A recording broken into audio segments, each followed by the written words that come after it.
So don't be fooled, a virtual escape room isn't an easy get out. It should take almost as much work and almost as much thought and creativity as a physical space. A virtual escape room is not just a sequence of puzzles that people do on a Zoom chat. That could be incredibly dull and dry.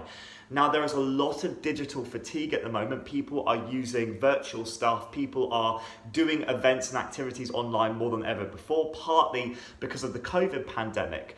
At the same time, with this fatigue, we also have a much higher expectation of quality from the virtual stuff we consume. We expect it to be good and we expect it to hold our attention. We also expect it to be novel and innovative. Therefore, everything about your game, whatever platform you decide to use, needs to be exciting, whether that's the story, whether you're including visuals or audio or video, or the puzzles are really novel. This can't just be like a set of crossword puzzles that people do while staring at a camera. That will not hold people's attention and people will not buy tickets for it. And if they do, they're going to be sorely disappointed. And this is where you come to one of your first decisions. Do you want this to be a live, curated session? So when this is happening, do you want there to be people who are helping to moderate it, maybe character actors or a games master who's in on the call? Now, there's a positive to this because it means the experience is unique. People feel that they're in the moment, that it is happening right now. But it is also intensive. You're going to need to have someone available to run the session.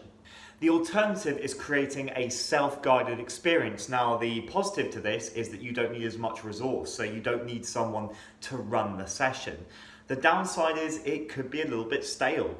If it's all pre-pay to play and it's basically just reading a set of puzzles off a website, what are you going to do to make this worth buying a ticket? What are you going to do to make this exciting for your players?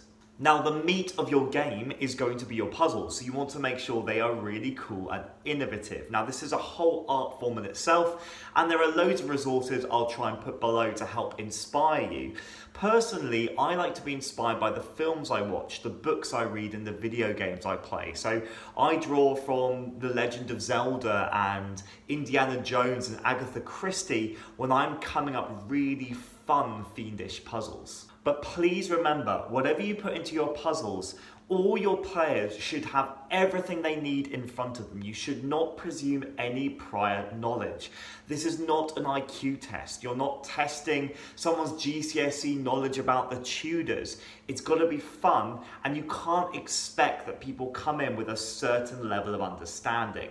Also, try to think outside the box. Just because this is a virtual game does not mean that all your puzzles have to be entirely virtual. So you could do a puzzle using wine glasses filled with water to play a tune, so they have to go and actually do something in the real world, or lining up coins in a particular pattern or shape, or getting cards and moving them around. So you can use the physical and the virtual in this kind of augmented puzzle, which is really good fun. One way to start thinking about what puzzles are going to be good for your game is to make a long list of all the things that you want your players to engage with. What is it about your site, the story, the theme, the thing you're trying to educate around? Make a list of those bullet points and see how you can take those and create puzzles for them.